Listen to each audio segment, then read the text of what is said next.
نحمده ونصلي على رسول الكريم أما بعد أعوذ بالله من الشيطان الرجيم بسم الله الرحمن الرحيم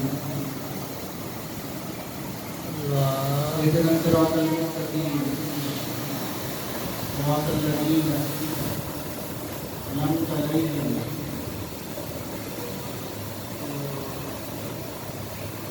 وقد قال الله تبارك وتعالى في شان حبيبه إن الله وملائكته يصلون على النبي يا أيها الذين آمنوا صلوا عليه وسلموا تسليما اللهم صل على محمد وعلى آله محمد وعلى آله وأصحابه وبارك وسلم عليه.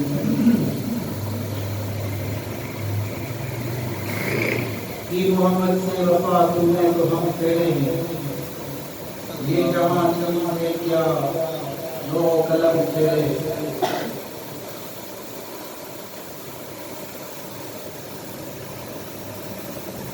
اگر چاہو محبت کی میں حاصل بتا دی بڑھن نقاب کرنے ڈوری آدھی جنا پکڑا ہے دامن ڈوری آدھا گنا پکڑا ہے دامن مصطفیٰ دا انادا حضرت رسول اللہ دا حق رہی رسول اللہ دا حق اللہ دا حق رہی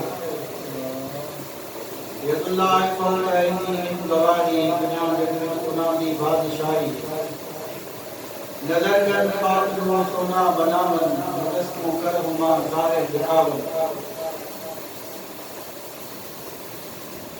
معزز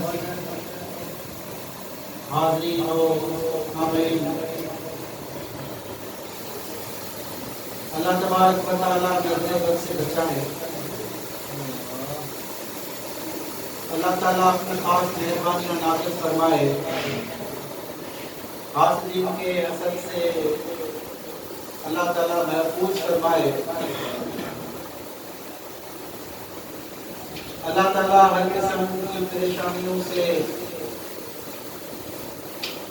تنگ دستی سے، ارضی و سماوی پریشانیوں سے محفوظ فرمائے. آپ کی برانڈ کا جو نقشہ میرے ذہن میں نقش تھا اور کافی دنوں سے ایک بات دل میں گردش کر رہی تھی کہ شاہ فیصل قانونی برانچ میں کئی سالوں سے آپ کی خدمت میں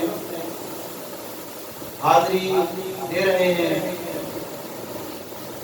اور ہم سے بھی بہت زیادہ سینئر جماعت کی خدمت گزار بندے یہاں موجود ہیں. بھائی ہم سے کافی عرصہ پہلے ڈسٹرکٹ حیدرآباد کے جنرل سیکرٹری رہ چکے ہیں، لیکن ابھی بھی ہمیں لگتا ہے کیونکہ ایک دفعہ جو ضلع میں آتا ہے وہ پتا ہے اس کے پاس کوئی نام لینے کے لیے ہونا یا نہ ہو، لیکن وہ دل اپنا تنظیم کو دیکھ کر ہی کرتا ہے. تو ابھی ہمیں لگتا ہے کہ سائی کا دل جو ہے وہ گوشت مربی کی روٹی میں تو ہے ہی، لیکن سائی کا دل ہماری روٹی میں. جب بات کرو کوئی کام کرو تو یہ اپنی ایک بندہ استطاعت ہوتا ہے، اس سے بھی زیادہ بڑھ کر پیش ہوتے ہیں. تو یہ آپ برانچ کے بندے ہیں، یہ ساری باتیں آپ کے لیے سب کے لیے بھی، ایک بندے کے لیے نہیں. اگر آپ نے کسی درخت کا ایک آم کھایا ہے وہ میٹھا ہے، اس کا کیا مطلب ہے کہ درخت کے جو باقی سارے آم ہیں وہ بھی میٹھے ہیں. بلکہ وہ درخت جس باغ میں لگا ہوا ہے اس باغ کے بارے میں بھی ہم کہیں گے کہ یہ سارا کا سارا باغ ہی میٹھے آموں کا ہے. تو سائیں بھی ایک درخت ہے، یہ پورا باغ ہے، جب ایک درخت ایسا ہے تو سارا کا سارا باغ ہی ایسا ہی ہے۔ میرے دوستو، تو جو دل میں بات تھی کہ یہاں آتے تھے تو نوجوانوں کی، بچوں کی تعداد کافی نظر آتی تھی پہلے، پھر بیچ میں تھوڑا ایک دو دفعہ آئے تو کسی وجہ سے تعداد تھوڑی کم نظر آئی، لیکن آج پھر ماشاءاللہ دیکھا تو دل خوش ہو گیا، مطلب خوش ہو گیا، سکون مل گیا۔ یہ جو نوجوان ہیں، ہمیں یاد ہے کہ ہمیں بھی جب ہم چھوٹے ہوتے تھے تو ہمیں بھی مسجد میں لے کے جاتے تھے، تو وہ نعت خوانی جب حسن عالم صاحب کا خطاب شروع ہوتا تھا تو ہم مسجد میں ہی سو جاتے تھے، بچے اب سو گئے، پر ہمیں نہیں پتا ہوتا تھا کہ جب صبح کو اٹھے تو گھر کی چارپائی تک کیسے پہنچے۔ تو میرے دوستوں، یہ جو بچے ہیں، نوجوان ہیں، 10 سال کے، 15 سال کے، 18 سال کے، 20 سال کے، 25 سال کے، تو یہ جو یہاں آتے ہیں، یہ ان بچوں کے لیے بہت بڑی خوش نصیبی کی بات ہے میرے دوستوں، بہت بڑی خوش نصیبی کی بات ہے۔ اور یہ جو مال ہے جو یہاں ملتا ہے، طیبہ سے منگائی جاتی ہے، سینوں میں چھپائی جاتی ہے، یہ توحید کی میں پیاروں سے نہیں نظروں سے پلائی جاتی ہے۔ تو میرے دوستو، تھوڑی سی آزمائش ہے، جو مال یہاں ملتا ہے، اس صحبت میں آنے سے ملتا ہے، وہ اتنا قیمتی ہے، اتنا بے بہا ہے، اتنا انمول ہے، اور وہ بغیر مشقت کے ملتا ہے اور سستا ملتا ہے، لیکن اس مال کو تھوڑا چھپایا گیا ہے۔ چھپایا کیسے گیا ہے؟ وہ آپ نے واقعہ سب نے سنا ہوگا کہ وہ بادشاہ اور اس کی اہلیہ جا رہے تھے، بیرون بابا مٹی کے گھرونڈے بنا رہے تھے ریت پہ، تو کہا بھائی یہ 1 روپے کا 4 روپے کا لے لو، یہ جنت کا محل ہے، وہ اسے کہہ کے بیچ رہے تھے۔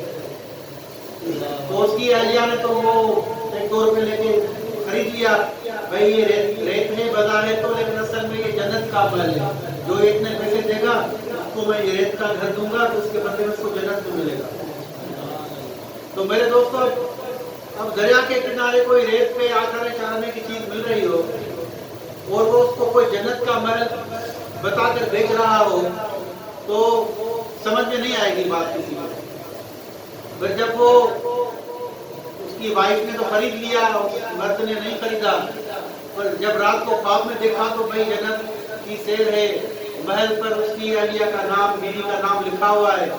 جب اس نے داخل ہونے کی کوشش کی تو کہا گیا بھائی یہ جنت کا معاملہ ہے، جس کا محل ہوگا وہی داخل ہوگا، آپ کی بیوی ہے، زوجہ ہے، اہلیہ ہے، وہ دنیا میں نہیں، یہاں جنت کا دستور یہ ہے کہ جس کا ہے اسی کا ہے۔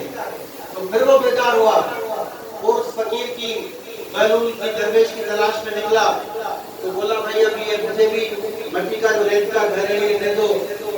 اس نے کہا بھائی اب تو اس کی قیمت بہت زیادہ ہو گئی ہے، کوئی 1,000 روپے اس نے بتایا۔ تو بولا رات کو تو آپ 4 آنے کا دے رہے تھے، 2 روپے کا دے رہے تھے، ابھی یہ محل یہ ریت کا گھر ہوتا ہے اتنا مہنگا کیوں ہو گیا؟ بولا آپ رات کو دیکھ کے آئے جب ہی اس کی قیمت ہے۔ تو میرے دوستو، ہمیں جو مرشد پورے بھی یہاں جو فیض دے رہے ہیں، جو نواز رہے ہیں، جو برکات و فیوزات مل رہی ہیں، وہ بھی جیسے جنت کا محل ریت میں چھپا ہوا تھا، وہ یقین کرنے کے لیے تیار نہیں تھا، تو یہ فیض بھی ایسے سادگی میں چھپا ہوا ہے میرے دوستو، یہ مال چھپا ہوا ہے، بظاہر مطلب کسی کو نظر نہیں آ رہا۔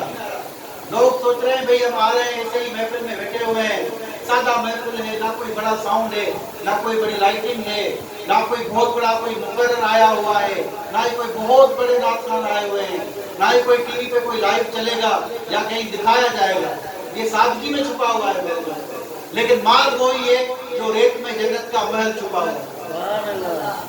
یہ کیا ہے؟ چھپا ہوا مال ہے، چھپا ہوا مال ہے۔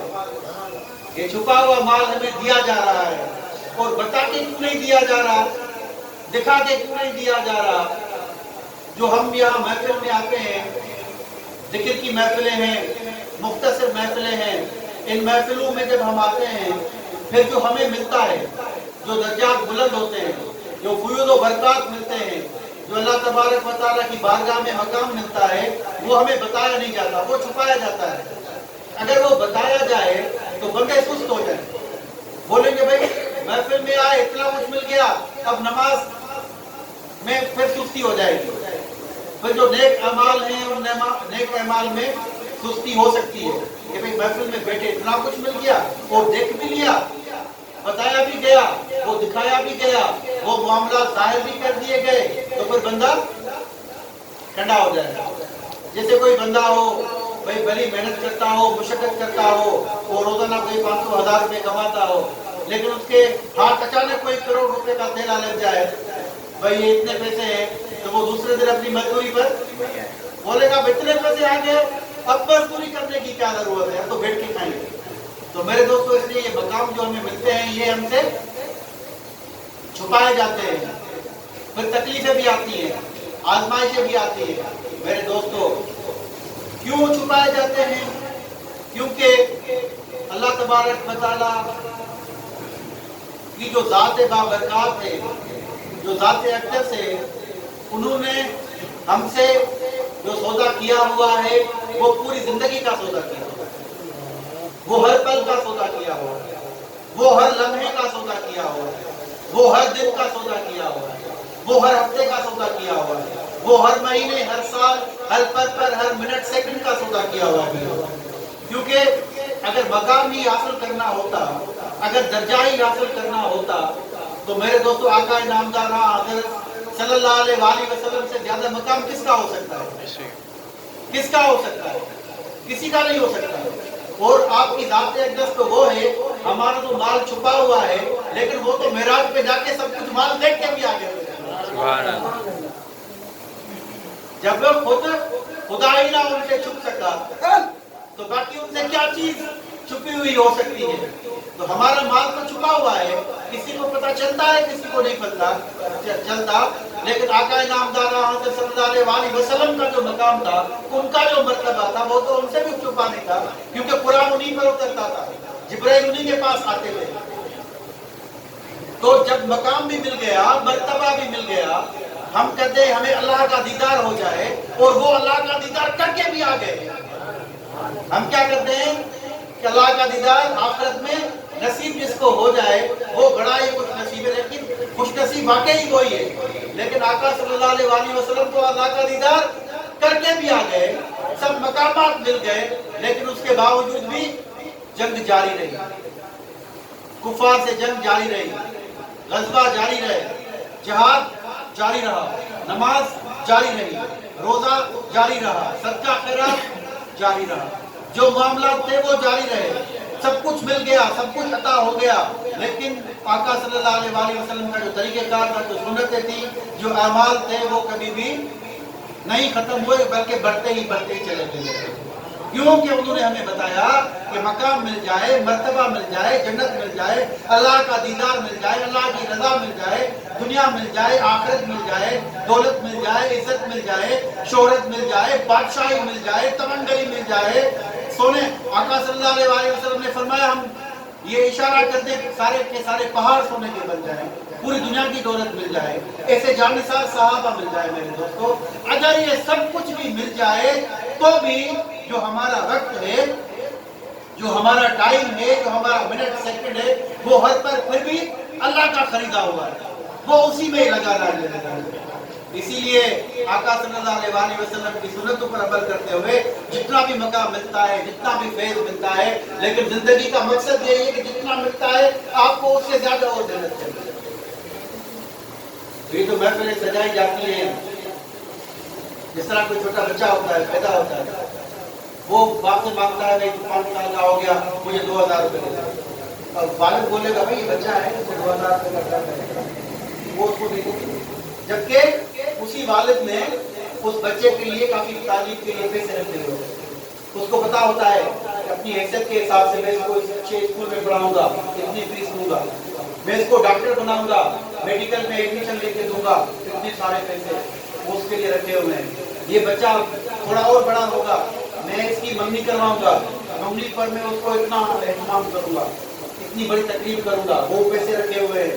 پھر بولے گا میں اپنے بچے کو دلہا بناؤں گا, اس کی شادی کراؤں گا, اتنی بڑی اچھی تقریب کروں گا, بڑے بڑے دوستوں کو بلاؤں گا, اچھا اچھا اس کا ولیمہ کروں گا, یہ کروں گا وہ کروں گا, اس کے لیے بڑی. لیکن وہ اس کو 2000 5000 روپے ضائع کرنے کے لیے وہ نہیں دیتا. وہ بچہ سوچتا ہے میرے والد, اس کو کیا پتا کہ وہ جو والد ساری زندگی محنت کر رہا ہے, جو حلال جس کے حلال جی کی بات ہو رہی ہے, جو کما رہا ہے, جو محنت مشقت کر رہا ہے, وہ ساری میرے لیے ہی کر رہا ہے میرے دوست, وہ سارا سرمایہ. تو میرے دوستو یہاں جو محنت ہو رہی ہے, جو مشقت ہو رہی ہے, جو کام ہو رہا ہے, جو پروگرام ہو رہے ہیں, جو درجات مل رہے ہیں, جو ثواب مل رہا ہے, یہ ہمارے مرشد مربی اللہ والے آقا نامدار علیہ السلام اور اللہ کی ذات کا برکات, جو سارے اعمال ہیں, جو محفلیں ہیں, ان کا ثواب وہ جمع کر کے رکھا جائے, بچوں کے ہاتھ میں ضائع نہیں کروایا جائے. یہ سرمایہ آخرت کا ہمارے لیے رکھا جا رہا ہے. ایک دفعہ پروگرام کرو, ختم ہو گیا بھائی, اب دوبارہ نظر کے لیے تعاون کرو, کیونکہ وہ جو سرمایہ ہم نے کیا وہ آخرت کے لیے رکھ دیا گیا, وہ ہمارے حوالے نہیں کیا گیا تاکہ ہم اس کو ضائع نہ کریں, وہ اس کی حفاظت کی.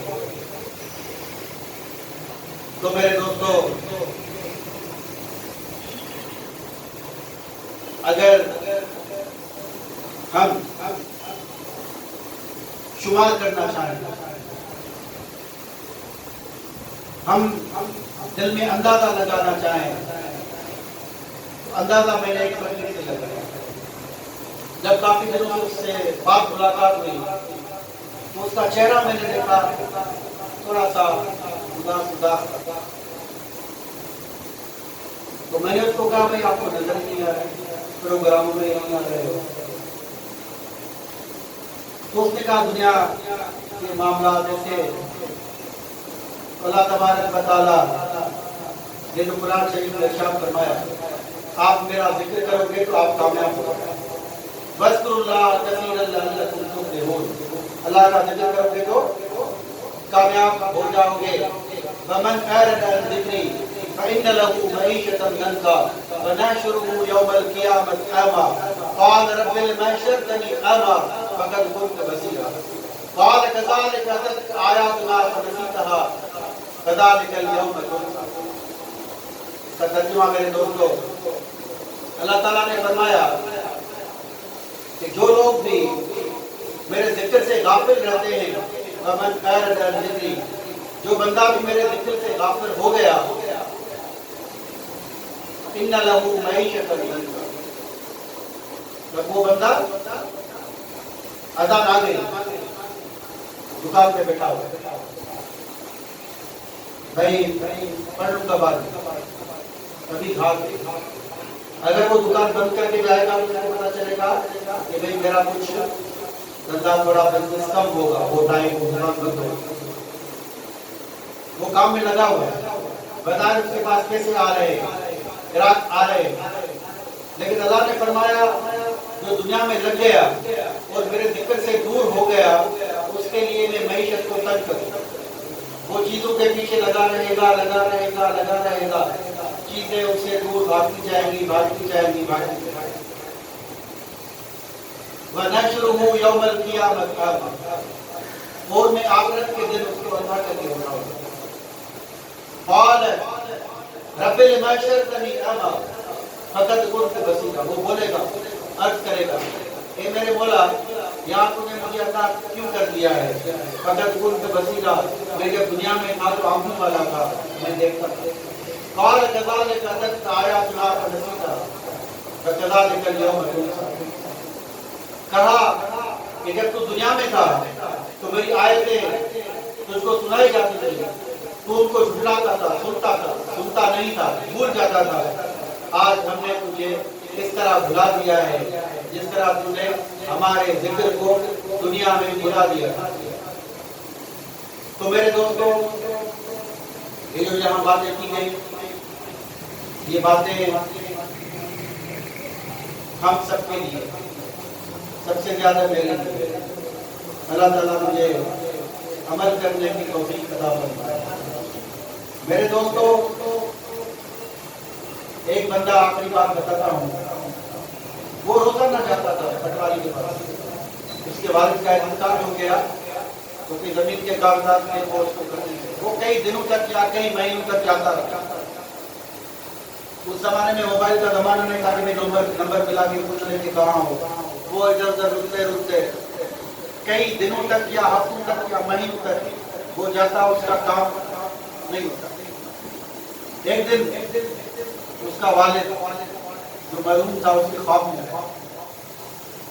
والد صاحب نے اس کو کہا کہ تم نماز فجر پڑھ کے کیوں نہیں جاتے؟ نماز فجر کی نماز پڑھ کے جاتے۔ والد خواب میں آئے کہ وہ ویسے بیدار تھا، اس دن وہ اس نے فجر کی نماز پڑھی اور پھر گیا تو اس کا کام ہو گیا، جو کئی دنوں سے نہیں ہوا تھا وہ کام اس کا ہو گیا۔ میرے دوستو، میرا تو آزمایا ہوا ہے، اور جو بہت سارے دوست ہیں ان کا بھی آزمایا ہوا ہے۔ ہم دکان پر جائیں گے، کوئی چیز 500 روپے کی ہے، ہم دکاندار کو 500 روپے دیں گے کہ یہ چیز ہمیں دے دو، تو کیا وہ چیز دے گا نہیں دے گا؟ ہمیں کوئی شک ہوگا کہ وہ چیز ملے گی یا نہیں ملے گی؟ بھائی چیز کتنے کی ہے؟ 500 روپے، آپ کی جیب میں 500 روپے پڑے ہوئے ہیں، یہ نہیں دے گا تو آپ دکاندار سے لے لو گے، کیونکہ وہ تو ہے ہی 500 روپے، اور اس 500 روپے میں دکاندار کا پروفٹ بھی شامل ہے، جبھی تو وہ 500 روپے کی بیچ رہا ہے۔ جب آپ کے پاس 500 روپے جیب میں پڑے ہوئے ہیں، آپ 500 روپے کی چیز دکان سے لینے جا رہے ہو، آپ کے دل میں کیا کوئی ہوگا خدشہ کہ چیز پتہ نہیں ملے گی یا نہیں ملے گی؟ کتنا یقین ہوگا؟ کتنا یقین ہوگا؟ بتائیں کتنا یقین ہوگا؟ 100% یقین ہوگا۔ میرے دوستو، آپ کا جو بھی کام ہو، کوئی بھی آرزو ہو، کوئی بھی تمنا ہو، اس کی قیمت نماز ہے۔ اس کی قیمت کیا ہے؟ نماز ہے۔ جو بندے نمازی ہیں وہ اللہ تعالیٰ سے اس طرح چیزیں لیتے ہیں جس طرح چھوٹا بچہ ماں باپ سے ضد کر کے لیتا ہے، بھئی میں یہ مجھے چیز چاہیے، ابو تو چاہیے، وہ ابو اس کو دے دیتا ہے۔ تو جب ہم نماز پڑھیں گے، اس محبت سے پڑھیں گے، اس اخلاص سے پڑھیں گے۔ باقی ایک بات،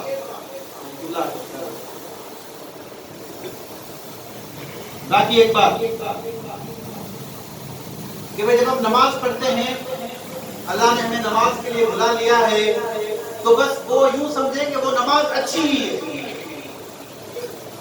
اس میں ایسا نہیں ہے کہ بھئی کوئی بندہ کہے کہ یار میں تو نماز پڑھ رہا ہوں، میرا کام نہیں ہو رہا، پھر اس کو کوئی وہ جواب دے بھی آپ دل سے نہیں پڑھتے ہو گے۔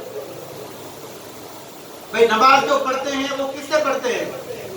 دل سے ہی پڑھتے ہیں۔ جیسی بھی ہے وہ دل سے ہی ہے۔ میرے دوستو، اگر کوئی یہ سمجھتا ہے کہ میں نماز پڑھتا ہوں اور وہ نماز میرے دل سے نہیں ہے، تو وہ اللہ سے کہے میرے مولا مجھے ایسی آتی ہے، میرے مولا مجھے ایسی آتی ہے، میرے خیال میرے قابو میں نہیں ہے، مجھے میں بھول جاتا ہوں کہ پہلی رکعت میں کون سی سورت پڑھی تھی، آخری رکعت میں کون سی سورت پڑھی تھی۔ میرے مولا میرے بس میں یہی ہے، میں جان بوجھ کر نہیں بولتا، میرے نماز میں جان بوجھ کر دنیا کے خیال میں خود نہیں رہتا، آ جاتے ہیں۔ میرے مولا میں کمزور ہوں، میرا جو حال ہے وہ ایسا ہے، میں ایسی نماز نہیں پڑھ سکتا جو نبی نے پڑھی تھی، میں ایسی نماز نہیں پڑھ سکتا جو حسن کریم نے پڑھی تھی، میں ایسی نماز نہیں پڑھ سکتا جو خاتون جنت نے پڑھی تھی۔ وہ 2 رکعت شروع کرتی تھی، ساری رات گزر جاتی تھی، اور صبح جب فجر کی اذان آتی تو اس کی 2 رکعت نفل ابھی تک ختم نہیں ہوتی تھی۔ میرے مولا میں کمزور ہوں، میں ایسی پڑھ نہیں سکتا، جیسی پڑھتا ہوں ویسی قبول کر لے، اور اس قبولیت کے درجے میں جو میں مانگتا ہوں وہ مجھے دے دے میرے مولا۔ میری نماز تو ایسی ہی ہے، اگر میں 100 دفعہ پڑھوں گا تو بھی ایسی پڑھوں گا، 1000 دفعہ پڑھوں گا تو بھی ایسی پڑھوں گا۔ تیرے در پہ آتا ہوں، تجھے قبول کرنی ہے، تجھے ہی دینا ہے۔ اگر تجھے میری نماز قبول نہیں ہے تو تو میرے دل کو بدل دے، تو ایسا بدل دے نماز پڑھوں گے تم میری دعا قبول کرے میرے دوست. یہ باتیں کس سے کہیں گے؟ یہ اسی سے کہیں گے. یہ کوئی نہیں ہے کہ نماز پڑھتے ہیں کام نہیں ہوتا مطلب دل سے نہیں پڑھتے. بھائی دل سے نہیں پڑھتے تو کس سے پڑھتے ہیں؟ دل سے ہی پڑھتے ہیں میرے مولا. یہی ہمارا دل ہے, یہی کٹورا ہے, یہی حال ہے جو ہے تیرے سامنے ہے. بھولتے ہیں تو بھی تیرے سامنے ہے, یاد ہے تو بھی تیرے سامنے ہے میرے مولا. تو اسی کو قبول کر دے. اگر یہ قبولیت کے لائق نہیں ہے تو ہمیں توفیق دے دے کہ ایسی پڑھے جو تجھے قبول ہے. انشاءاللہ تعالی نماز کامیابی کی. اللہ تعالیٰ عمل کی توفیق عطا فرمائے. ہم علینا